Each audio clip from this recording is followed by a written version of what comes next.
The reading today is taken from the Gospel of Luke, chapter 15, verses 11 to 32, the story of the prodigal son. Jesus said, "There was a man who had 2 sons. The younger of them said to his father, 'Father, give me the share of the property that will belong to me.' So he divided his property between them. A few days later, the younger son gathered all he had and travelled to a distant country, and there he squandered his property in desolate living. When he had spent everything, a severe famine took place throughout the country, and he began to be in need. So he went and hired himself out to one of the citizens of that country, who sent him to his fields to feed the pigs. He would gladly have filled himself with the pods that the pigs were eating, and no one gave him anything.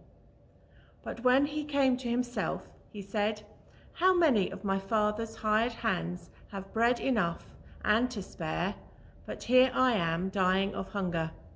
I will get up and go to my father, and I will say to him, Father, I have sinned against heaven and before you. I am no longer worthy to be called your son. Treat me like one of your hired hands.' So he set off and went to his father.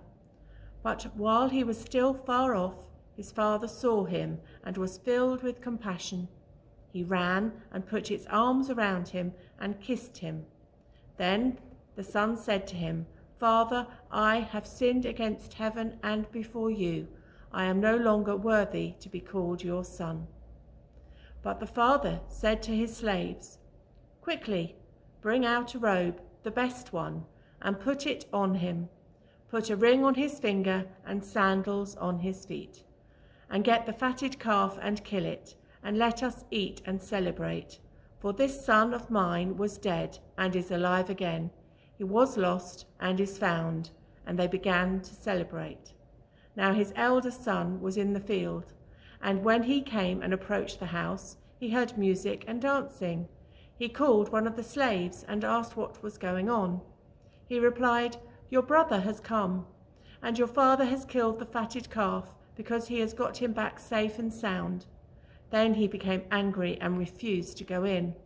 His father came out and began to plead with him. But he answered his father, 'Listen, for all these years I have been working like a slave for you, and I have never disobeyed your command. Yet you have never given me even a young goat so that I might celebrate with my friends. But when this son of yours came back, who had devoured your property with prostitutes, you killed the fatted calf for him.' Then the father said to him, 'Son, you are always with me, and all that is mine is yours. But we have to celebrate and rejoice, because this brother of yours was dead and has come to life. He was lost and has been found.'"